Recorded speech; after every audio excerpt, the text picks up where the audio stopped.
Señores, muchísimas gracias por estar ahí con nosotros. De verdad que yo me siento muy contenta, honrada y orgullosa de esta mujer que representa a la feminidad dominicana por ser trabajadora, inteligente, activa, siempre con alguna presentación o algo importante que abonarle a la República Dominicana. Y hoy está aquí con nosotros nuestra queridísima y famosa doctora, médico psiquiatra, la doctora Alessandra Iches. Hola, doctora, ¿cómo está? Muchísimas gracias. Yo feliz de por fin estar aquí. Claro, pero no crea que no le hemos esperado. Le hemos esperado aquí. En ocasiones las agendas se complican, pero aquí estamos. Doctora Iches, usted es famosa en los medios de comunicación. Ya no hay que decir otra cosa, ¿verdad? Por lo menos tengo mucha presencia. Tiene presencia y tiene la credibilidad, que es algo que no se compra, que se gana, ¿verdad? Cuéntanos un poquito de lo que ha vivido la República Dominicana en los últimos 3 años y algo, sobre todo porque del 2019 para acá mucho ha cambiado y algunas cosas para nada.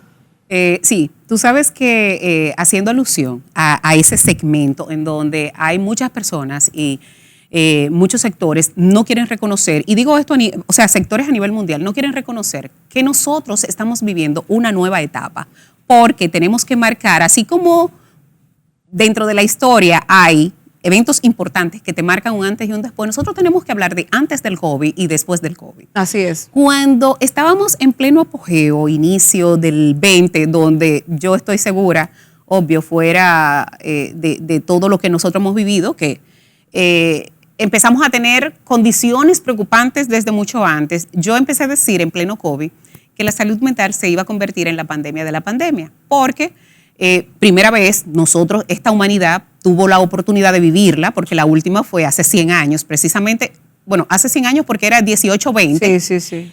Y yo me puse por interés a estudiar la historia de las pandemias y qué ocurría después a nivel sanitario.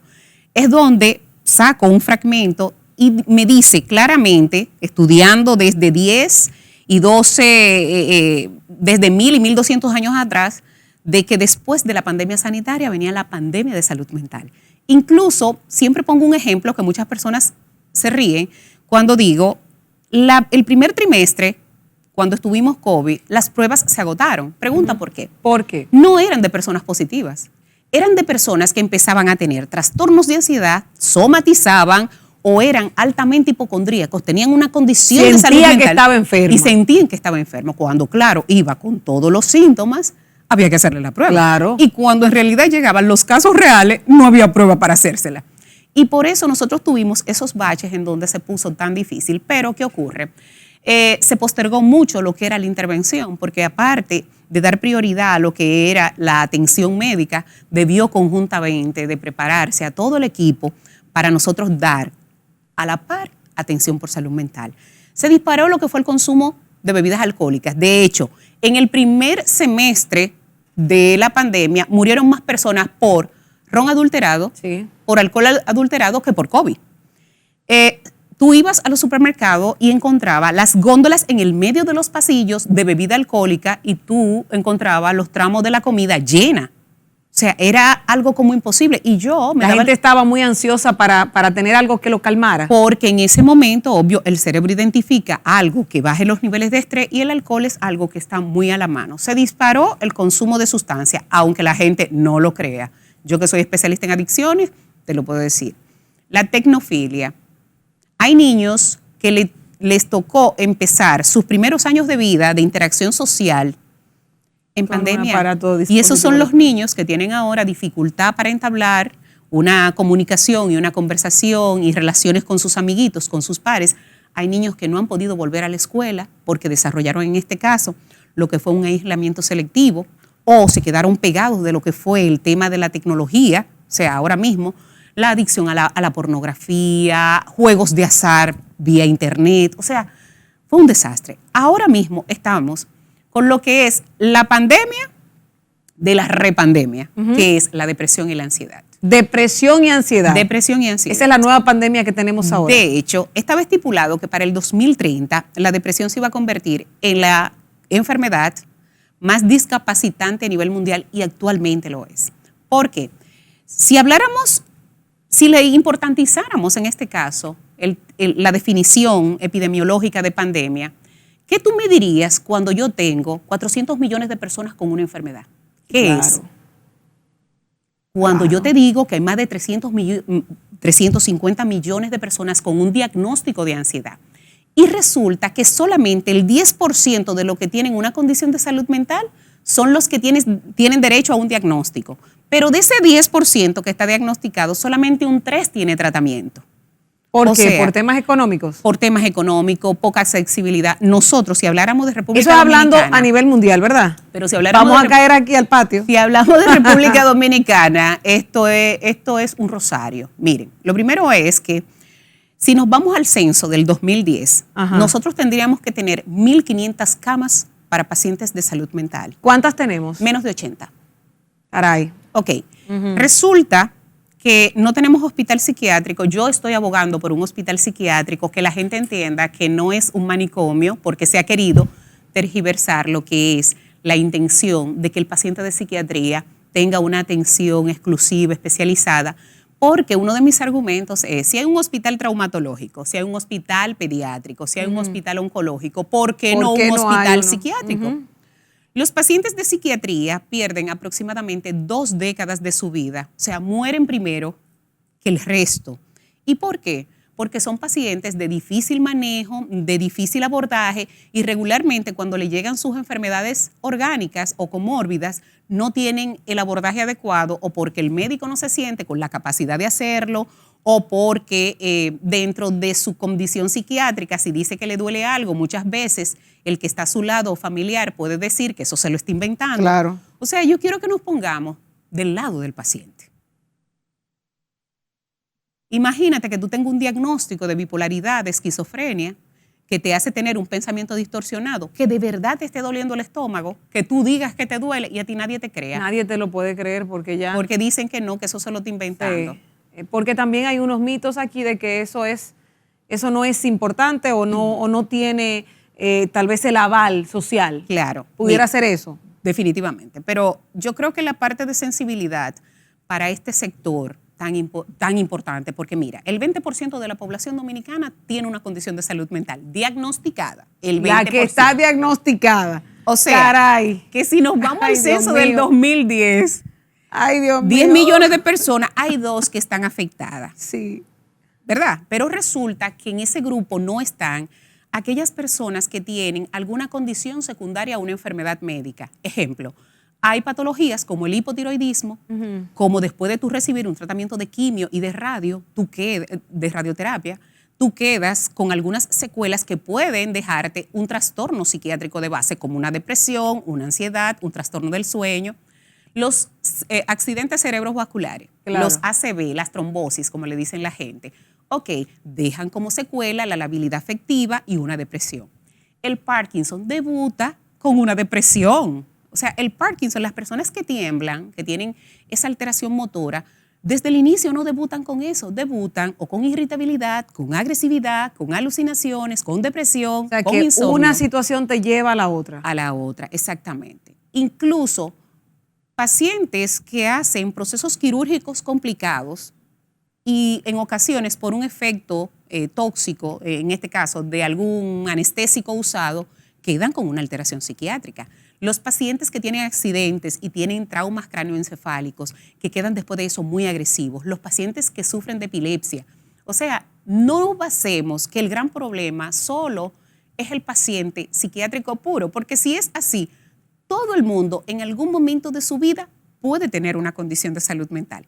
Cuando tú tienes una pérdida, tú haces un duelo. Claro. Tú haces un duelo. ¿Cuál es uno de los grandes impases? Que nuestra población no tiene cultura de salud mental. Entonces normaliza los patrones. Nosotros tenemos normalizado el tema de la violencia, de la agresividad. Total. Y yo que sé que tú te identificas mucho con el tema de los animales, tú ves que a cada rato sale una publicación en las redes de alguien maltratando a un animal. ¿Ustedes se han puesto a pensar en el perfil psicológico de un maltratador de animal? Totalmente. Entonces, ese que dicho sea de paso, siempre está vinculado, puede tener un trastorno neurológico real, o sea, orgánico, donde tenga, en este caso, un disparador y no sepa manejar lo que es su impulsividad y por eso agrede, no selectivamente a los animales, pero se va por esos que son inofensivos, o puede venir de un hogar totalmente traumado y una de sus manifestaciones de control y dominio es, obvio, maltratando a los que son inferiores a él, inferiores con relación a defensa. A defensa. Entonces, esto es muy complejo y la gente tiene que entender que tenemos que quitar ese estigma. No podemos estar siempre con el veto, la vergüenza, porque mira, yo estoy escribiendo lo que es no le voy a decir guión, pero sí una presentación. Y yo decía que tú te sientas en una sala de espera y tú escuchas a todo el mundo diciendo orgullosamente, ay, mira, yo estaba donde mi odontólogo y me dijo que me tenía que hacer un implante porque ya esa muela no me da. O tú estás donde el dermatólogo y tú dices, yo tengo una mancha, pero nadie dice, yo no duermo, nadie dice, yo estoy ansioso. Tú dices con mucho orgullo. Son temas que se ocultan por vergüenza. Tú dices con mucho orgullo, ay, yo tengo una gastritis, me hice una endoscopía, salí con Helicobacter. Lo dices hasta con orgullo. Pero tú no dices, yo tengo depresión. En el trabajo tú no lo puedes decir. ¿Por qué? Porque tú corres el riesgo de que si el Departamento de Recursos Humanos lo sabe, en el momento que tú entras de la licencia médica, te cancelan. Así es. O te bajan de categoría con relación a los ingresos. Que dicho sea de paso, eso es un tipo de abuso laboral. Yo quiero que la población lo sepa. Claro. Entonces, hablamos de que del 3 al 5% de las personas con algún tipo de discapacidad tienen que tener una participación en empresas y en trabajos. ¿Y dónde están los bipolares míos? Claro. Nadie me los quiere emplear. Sí, pero ¿y cómo lo podemos emplear si en la misma sociedad que sufre no sabe identificar y no quiere ser identificada? No quiere. Más que no querer, yo creo que el mismo rechazo que se percibe cuando se busca esa primera ayuda es lo que te predispone a esa población a no volver. Porque mira, cuando tú escuchas relatos de personas que te dicen, ay, doctora, yo fui a la emergencia, he ido 3 veces, he ido con mi familiar, a veces se ayudan de la fuerza pública como la policía. Yo le pedí a este policía que me la llevara esposada o esposado, pero cuando llegué al hospital me dijeron que no había cupo o que no tenían o que no podían ayudarme, lo inyectaron y lo mandaron otra vez a la casa. O sea, es difícil, es un drama. Pero ¿qué tú haces? En estos días han salido a relucir muchos casos de familiares que están en la necesidad, porque como ya no tenemos hospital psiquiátrico, miren, el hospital psiquiátrico... Ya no tenemos, paréntesis, no tenemos hospital psiquiátrico, significa que tuvimos uno. Tuvimos uno, que era el Hospital Psiquiátrico Padre Villini, el Padre Villini, famoso 28. Sí, el Padre Villini. Pero entró... Que ahora entró con otras modalidades. Es el Centro de Rehabilitación Psicosocial. Exacto. Pero eso entró en la dinámica de un programa por la OPS y OMS para las Américas, en donde todavía habían manicomios. Porque, está muy claro, eso era un almacén de almas, como yo le digo. Ahí no estaban recibiendo el trato adecuado ni tenían las condiciones. Pero ¿qué ocurre? Salimos de un sistema manicomial sin haber preparado el sistema para los procesos intermedios que se requerían. ¿Por qué? Porque estamos abogando por un programa de psiquiatría comunitaria cuando la familia no tiene conciencia y no tiene, en este caso, entendimiento de que es una enfermedad mental. O sea, quisimos volar. Claro, los procesos intermedios como las casas de acogida, los hogares de día, las unidades de intervención en crisis, un lugar que tú sales, las unidades de intervención en crisis que tenemos en algunos hospitales generales tienen la característica que el paciente está por tiempo limitado. Pero ¿qué ocurre cuando un paciente cumple el tiempo? Hay que darle de alta, pero todavía no está en condiciones de ir a la casa. ¿Qué pasa? No, se lo tienen que llevar a la casa. Pero te lo voy a decir, Iches, que lo vi hace una semana con una colega periodista que me llama llorando. Su mamá está con varias condiciones en un hospital general, Moscoso Puello, lo digo con toda la claridad, y le dan de alta. Y ella me dice, mi mamá no está en condiciones para que le den de alta. Y ella llorando con esa situación. Y yo me puse a llamar a gente, gracias al doctor Edison Félix, que por eso digo que es al único que le saco un plato aparte, pudieron reintegrarla. Pero ¿cómo va a ser que pasen ese tipo de cosas en este país? Pero también, ¿cómo va a ser que tú te tengas que valer de relaciones particulares o de autoridades para tú tener tu derecho básico, que es de la salud? Es un derecho constitucional. Total. Y aparte de eso, nuestra Constitución dice salud sin discriminación. Y el paciente de salud mental está discriminado Primero, incluso yo entiendo que hay una marginación, y la primera marginación es por nuestras autoridades que no le dan la cabida ni los recursos pertinentes. ¿Por qué? Porque está establecido que del 3 al 5% del presupuesto de salud debe de ir a salud mental. ¿Y cuánto está? 0.7 y se va en nómina. Entonces, ¿qué reciben nuestros pacientes? No tenemos cobertura de los psicofármacos. O sea, tú puedes tener un seguro médico privado, tú vas a comprar y excepto de 2 o 3 moléculas que no son las de innovación, no son las que pudieran tener en estos momentos más efectividad, más eficacia sobre la recuperación del paciente, pero esas son las que están. Ok, no tenemos cobertura por los seguros y yo quiero hoy, con esta oportunidad de tu programa que lo ven tantas personas, hacerle entender a la población que no somos los psiquiatras que no queremos coger seguro, es que las aseguradoras no nos quieren afiliar porque dicen que las enfermedades mentales son catastróficas. ¿Y qué dice la CISALRIL, por ejemplo? Bien, gracias. La Superintendencia de Salud y Riesgos Laborales. Bien, gracias. Pero dice bien, gracias ahora con el doctor Félix Iglesias, ¿o siempre ha sido así? Siempre ha sido así. Incluso, ¿por qué el tema de las ERS no se vuelve un tema nacional? Totalmente. Nacional. Y vamos a trabajar por sectores. ¿Por qué? Porque resulta que en plena pandemia, las ARS tuvieron unas ganancias por encima de los 3.000 millones. Una cosa descomunal. Y la AFP por encima de los 4.000. Totalmente. Entonces, señores, miren, yo les voy a poner algo tan puntual. Yo tengo una especialidad en gerencia sanitaria y gerencia de salud mental específicamente. Y cabe resaltar que cuando tú estabilizas un paciente, una persona con una condición de salud mental, tú le traduces bienestar de 5 a 9 personas a su alrededor, porque cuando hay alguien enfermo se empobrece el sistema completo. Es lo primero. Segundo, no resulta ser una carga. Ese paciente depresivo estable puede trabajar, puede atender a su hija, puede ser esposo, puede hacer su vida. Porque si nos vamos a la parte humana, nadie elige lo que le tocó. Claro que sí. Pero ¿por qué el sistema me tiene a mí que crucificar? ¿Por qué si no es así? Y la otra parte está en que ciertamente yo hice una comparación que en su momento algunas personas se pusieron medio guapitas, pero cada quien defiende su área, donde yo decía, y hice una comparación que pudiera resultar hasta un poco parca para un especialista en conducta, pero yo lo que quiero que la gente entienda, y es lo siguiente. Cuando tú vas con un diagnóstico de un tipo de cáncer, y mira que ahora mismo en alto costo, estos pacientes también están pasando su Niágara en bicicleta. Total.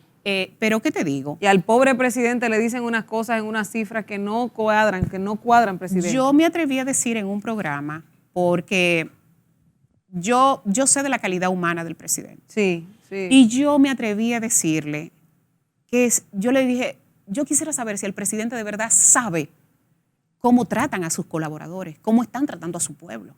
Porque es que no es así. Pero creo que al presidente lo embullan, en un término popular, con lo que tal vez él quiere escuchar. Y él, su error o su pecado, está en creerlo sin identificarlo. Y dice un dicho que de buenas intenciones está techado plagado el camino al infierno. El camino del infierno. Entonces, cuando hago la comparación, un ejemplo, la mayoría de tratamientos oncológicos están cubiertos por alto costo. Pero ¿qué ocurre? Sin ser cruel. Cuando a ti te diagnostican un cáncer, tú sabes que hay una expectativa de respuesta que no siempre es positiva ni es a largo plazo. Pero es un tratamiento que te puede costar 2, 3 millones y ese paciente tiene una expectativa de vida totalmente corta, de 5 a 10 años, como mucho si responde. Un paciente de salud mental, una ideación suicida de 18 años, si yo le doy un tratamiento adecuado, ese paciente se puede incorporar, pero él tiene toda una vida. Aquí tú vas con un intento autolítico a una emergencia y no te la cubren. Pero lo que llevó a ese paciente a agredirse fue quizás una depresión, claro. Pero no me cubren tampoco la depresión. Sí, total. Y doctora, ¿y qué pasó con RESIDE, que fue el Centro de Atención Psicosocial y de Desarrollo Humano que se inauguró con el presidente anterior, Danilo Medina, y Cándida Montilla, su esposa, primera dama en ese momento, en 2018? Bueno, yo tengo un colega que es el doctor José López, que era su director, yo lo entrevisté. Desde el momento. Óyeme, yo cuando eso lo lanzaron, yo lo llamé para entrevistarlo, y López, porque eso era una cosa, López, yo decía, wow. En su momento le adjudicaron que producto de una situación particular, de una entrevista que había dado donde decía las carencias que estaban, después de eso se dio su situación laboral, que dicho sea de paso, yo también fui... Pero fue en esta gestión. Fue en esta gestión. Yo también fui víctima de abuso laboral. Lo único que, imagínate, cada quien asume su proceso de manera diferente. Claro. Y, por usted decir las cosas que usted estaba observando. Y que las voy a seguir diciendo. Claro que sí. Porque te decía claro que, sí. que todos los puestos que nosotros ocupamos en nuestra vida nos colocan en algún momento en la posición de exdirector, exfuncionario, hasta ex esposo, pero yo nunca voy a ser ex médico. Ni yo ex periodista. Eso es un tema que quiero que también, qué bueno que usted lo dice, porque a veces creen que uno, por el momento en la posición que están de poder, van a ser eternos. Y que dicho sea de paso, las personas que me conocen lo saben, que es así. Yo nunca en mi vida he hecho política. Nunca, nunca. Yo nunca he votado. No, y más que eso, a nosotros creo que a usted, y se le nota, le duele la situación que está pasando en la República Dominicana. Y tú sabes que lo más doloroso, que hay recursos, porque sin minimizar las intenciones, las buenas intenciones, señores, pero tenemos abandonado una cárcel que costó más de 7 mil millones de pesos. Totalmente. Nuevecita. Yo la fui a ver con Jean Alain. Óyeme. Él invitó a toda la prensa, a mí fue una de las que me invitó a compartir ese día para sus tiempos. Si los ministerios tomaran todo lo que gastan en publicidad, se hacen 3 hospitales regionales. Sí, pero hay aparte de eso. Óyeme, hay. Pero vamos a decir que no. Bueno, los 500 millones que el día pasado se ahorró el Estado, ¿vamos a hacer un hospital regional?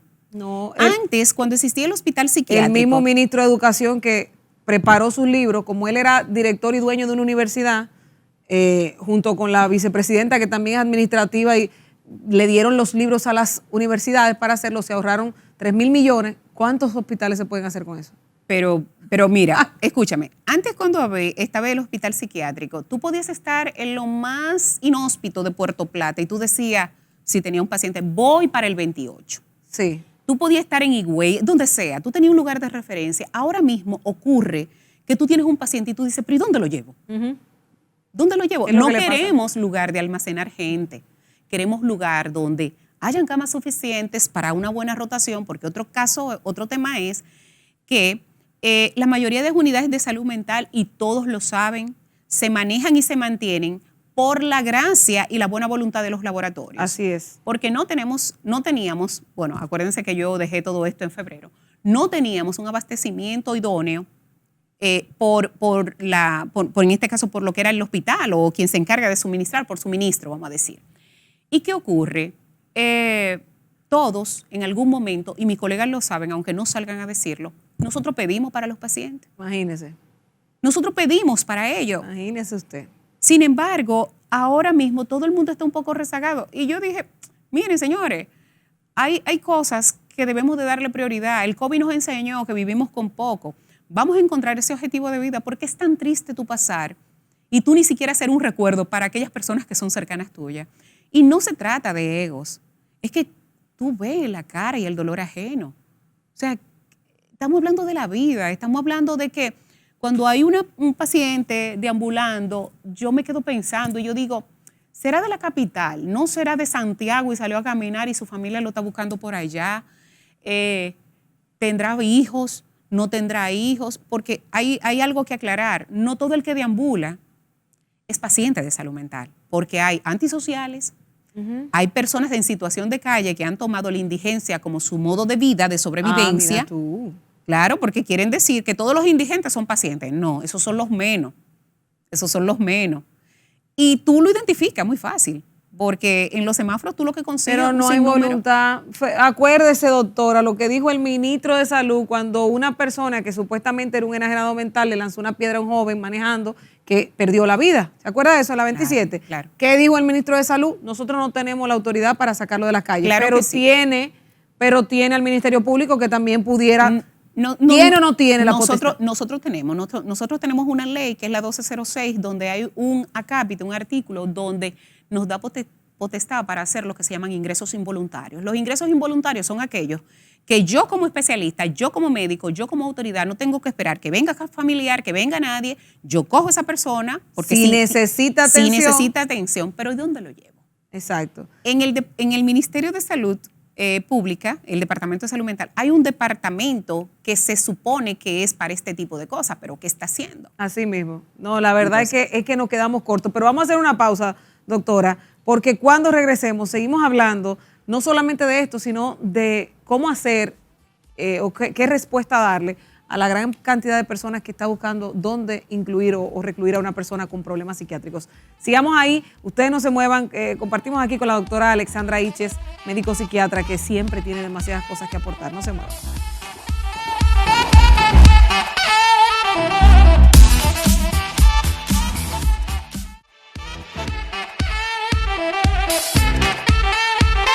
Gracias, muchísimas gracias por continuar con nosotros aquí en Dominicana Buenas Noches, conversando tan amenamente y aprendiendo tanto de la situación real que acontece en nuestro país con las personas que tienen alguna situación de salud mental, con nuestra queridísima doctora Alexandra Iches, médico psiquiatra, famosa en todas las redes sociales. A todos nos ha servido algún consejo, algún comentario de ella. Gracias. Y doctora, dejábamos en el tapete el tema del hospital psiquiátrico. En este país nunca ha existido un hospital psiquiátrico. No, realmente no. Si lo vemos desde el punto de vista de funcionabilidad de un hospital. Exacto. ¿Por qué? Porque no un mamotreto, no. No. Un hospital. Porque un hospital de verdad debe de tener servicios añadidos que garanticen, en este caso, una atención multidisciplinaria. Claro. El hospital psiquiátrico que nosotros teníamos viene históricamente como lo que era. ¿Tú te acuerdas? Bueno, dentro de lo que es la historia de la psiquiatría dominicana, todo empieza en la época de Trujillo.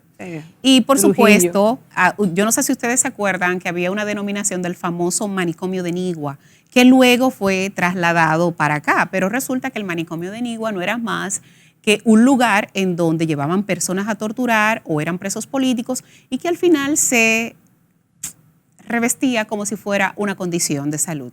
Luego he trasladado al kilómetro 28, que por eso es el nombre del 28, hace alusión, pero obvio, es un hospital netamente de atención psiquiátrica, pero se convirtió en un almacén de humanos, de almas. Y algo muy particular que yo creo que la población dominicana no sabe, nosotros tenemos a alguien que es históricamente un sello dominicano, como fue el barítono Eduardo Brito, que era un paciente esquizofrénico. No me diga. Y él falleció. Don Eduardo Brito era esquizofrénico. Sí, claro. Y él falleció en el manicomio de Nigua. Y hay una anécdota donde se dice que siempre había un ruiseñor que se plantaba en su ventana y el día que él falleció, el ruiseñor no cantó. Hasta el ruiseñor lo lloró ahí. Entonces, caramba. Hay muchas personalidades, hay muchas cosas que pasan desapercibidas. Claro. Y es rica. Está, bueno, nuestro padre, en este caso de la psiquiatría, el doctor Saglú, están maestros, doctor César Mella, Alejandro Uribe, quien es que está dirigiendo ahora el Departamento de Salud Mental del Ministerio de Salud Pública, el doctor Pedro Pablo Paredes, Nelson Ceballos fallecido. Nosotros tenemos hombres brillantes que han hecho demasiadas cosas. El doctor, en este caso Martínez, que es quien instauró el modelo de psiquiatría comunitaria, de psiquiatría psicosocial, que es el esposo de doña Tati Jupán. Está también el doctor Carlos de Los Ángeles, que todavía está batallando por hacer un espacio, porque nosotros entendamos esto. Pero los cambios se dan con una planificación y las políticas de salud deben de ser políticas de Estado, no de gobierno. Totalmente, porque el gobierno pasa en 4 años, el Estado se mantiene. Se mantiene. Sin embargo, yo he aprendido algo, doctora, y se lo digo porque usted ya me conoce, yo tengo la Fundación Lazo, trabajamos los proyectos y yo armo mis proyectos. Yo presupuesto mis proyectos y luego yo los llevo al Estado. ¿Usted ha pensado hacer algo así? Sí, estamos precisamente terminando algunos aprestos más que nada legales. Yo voy a sustentar toda la intención de ese hospital sobre lo que es una fundación. Yo soy más que un diagnóstico. Y ese tema, ese título ese nombre vino porque en una oportunidad, yo en mi consulta tenía una paciente y ella llorando me dijo que la habían botado del trabajo y que ella sintió mucha impotencia, ella se puso a llorar y ella le gritó a su jefe que ella era más que un diagnóstico, que ella era una persona. Y cuando ella fue y me dijo eso, digo yo, es que ustedes son más que eso, porque nadie elige lo que le toca. Claro. Nadie elige lo que le toca. Si fuera así, ninguna enfermedad existiera. Y algo tan contundente a nivel social, que nosotros queremos una sociedad sana cuando no tenemos políticas sanas, no tenemos en este caso algo bien articulado que nos dé un buen resultado. Queremos niños bien portados, que no tengan manifestación de violencia, pero sin embargo son el resultado de aquellas madres en donde se criaron relativamente sola, en donde hay un acceso ilimitado a lo que es una información no graduada para el niño, en este caso, no en porciones, como decimos, no para lo que le conviene. Hace una semana, 2 semanas, si tuve todos los periódicos, tuve una ola de violencia escolar contundente. Doctor, terrible.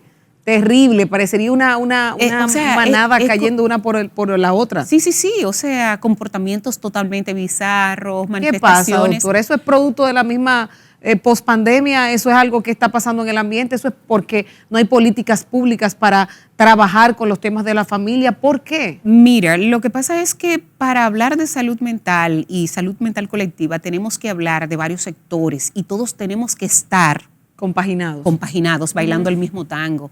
El tema está que, como te digo, como se hacen por periodos los planes, si yo llego ahora y tú vienes haciendo un buen trabajo, ya por el hecho de yo no reconocer y darle continuidad a eso, lo que tú estabas haciendo. Entonces quiero empezar con mi gran idea. Señores, las ideas se pueden ir enriqueciendo en el camino.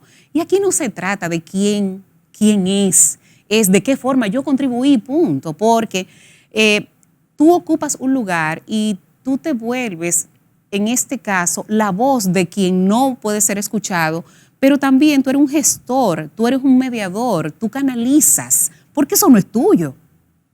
Eso no es tuyo. Tú eres un medio que la población te eligió para que esté ahí. Entonces, vamos a hacer. A mí me pasó algo muy chistoso en un acto público. Estaban inaugurando algo y todo el mundo, cada vez que decían lo que habían equipado, tú sabes, los invitados aplaudían y yo, tranquila.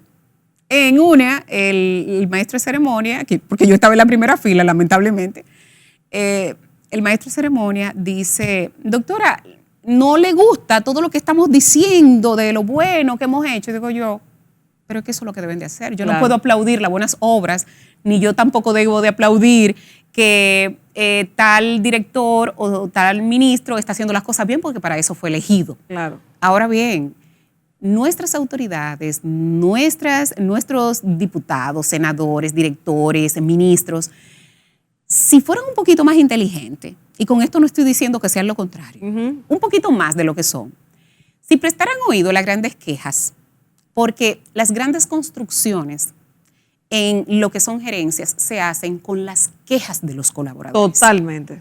O sea, deténganse a escuchar, no a los que lo aplauden como foca, ni a los que le dicen que todo está bien. Deténganse a escuchar a ese colaborador que le barre el frente cuando usted pasa, que le dice, don, no me están comprando las escobas. Porque cuando usted llega y el frente está sucio, dice que me manden a cancelar a fulano, pero usted no sabe qué fue que no le compraron las escobas. Entonces, vamos a detenernos a escuchar a quienes hacen el trabajo, porque son los que damos la cara. ¿Cómo yo, que soy médico, cómo un sistema de salud público puede tener buenos resultados si mis colaboradores tienen las herramientas para trabajar de la forma adecuada? Si no soy injusta en dar los puestos por competencia, porque aquí los puestos se dan por amiguismo. Totalmente. Y hay personas que no saben absolutamente nada de lo que están haciendo y lo llevan a dirigir, y lo que dirige es el ego, no la capacidad. Eso es lo lamentable, doctora. ¿Qué hacer? ¿Cómo resolver esto? Ya sabemos que usted está armando una fundación para presentar el proyecto del hospital psiquiátrico. Va a contar con todo nuestro apoyo, con lo de nuestros amigos que saben que este tipo de proyectos son los que funcionan. Porque hay algo gracioso en todo esto. Cuando yo dije lo del hospital, cabe resaltar que inclusive personas que habían dirigido, colegas, doctores que habían dirigido el Departamento de Salud Mental, y muchos colegas diciendo que eso era retroceder. Pero no es retroceder ver a todos nuestros indigentes y pacientes en la calle. Totalmente, pero ¿qué era retroceder? ¿Crear un hospital? Un hospital. No es retroceder que usted vaya 10 veces a una emergencia y no te puedan ingresar porque no hay cama. no es retroceder, que hay cárceles, alas específicas en algunas cárceles llenas de pacientes porque no tenemos un ala de psiquiatría forense en una de nuestras cárceles, que debe de tener. Porque resulta que los pacientes los imputados o los internos, como los les internos que tienen una condición de salud mental pero que han cometido un delito, no me lo pueden ligar con los que son más inofensivos en este caso porque son vulnerables. Entonces, la Procuraduría, en este caso, debe de empujar un poquito porque hay que desarrollar un ala de psiquiatría forense. La verdad es que, volviendo al tema de la cárcel nueva que no se ha usado, hay que decir que las cárceles dominicanas están súper pobladas. Y aparte de eso, no hay nadie que tenga la visión para evitar que lleguen las personas a las cárceles, como pasa en algunos países, sino que estamos utilizando la cárcel como el mecanismo. Agregando ahí. Claro. Los países desarrollados y donde se tiene mejor calidad de vida se invierte en educación. Total, para evitar caer en la cárcel. El gran cambio de los pueblos se da bajo la educación, en este caso, no bajo el régimen de castigo y limitación. ¿Por qué? Porque aquí es, vamos a hacer más espacios para entrar a más personas que delinquen, en vez de estar promoviendo las acciones sanas y los comportamientos socialmente aceptados para que esa persona no llegue ahí. Totalmente. Y sabes que el tema del maltrato animal que mencionabas hace un rato, la mayoría de los violadores de la ley, porque golpean a un animal, que desprenden toda su ira contra un animal, una criatura indefensa, la ley no les contempla una pena muy fuerte y los dejan libres bajo una fianza o garantía económica, como se le dice. Sin embargo, esa persona pudiera al otro día matar a una persona, a un ser humano. Mira, deja decirte que cuando nosotros estudiamos los perfiles de los grandes psicópatas, tú buscas en su historia de niñez o adolescencia, primero, haber sido, en este caso, víctima presencial de ver algún tipo de maltrato. Segundo, ver también como adultos, porque es una conducta aprendida, es en cadena. O sea, un niño no maltrata a un animal porque le salió de la nada. Incluso cuando los niños están pequeños y tú ves que medio agreden a un animal, es por el desconocimiento de la fuerza, porque ellos lo aprietan, le alan en el rabo, pero cuando tú le haces a ellos una instrucción de cómo hacerlo, ya ellos no lo hacen. Claro. Ahora bien, cuando el niño ve que el padre patea al animal, le tira algo, lo agrede, ese niño empieza a ver eso normalizado y empieza entonces un patrón, en este caso, de violencia y agresividad. Se hacen adultos, entienden que la agresividad es un mecanismo, es un medio, y ya no solamente lo hacen con animales, porque cuando dan con relaciones, en este caso de pareja, en donde quizás la pareja no se convierte en alguien sumiso, pues entonces también la tienen. Y es interesante eso, doctora, porque estamos hablando de que la violencia, que es una conducta bastante delicada, que está vinculada a muchos trastornos mentales, no está, como decía, está normalizada por una parte, pero tampoco está regulada legalmente por otros temas. Si no es algo que se pueda probar o alguien denunciar, sigue pasando. Claro, y tú sabes que nosotros tenemos un sistema judicial. Yo no sé mucho de esto, yo sé lo que me compete. Nosotros tenemos un sistema que no se puede negar que dentro de la intención ha querido ir entrando, añadiendo aristas para abordaje, pero el tema está, tú no haces agregando una arista cuando tú no tienes el protocolo para sustentar esto. ¿Por qué? Porque una de mis grandes quejas, a mí me dicen que yo soy pro varón. Digo, yo no soy pro varón, señores.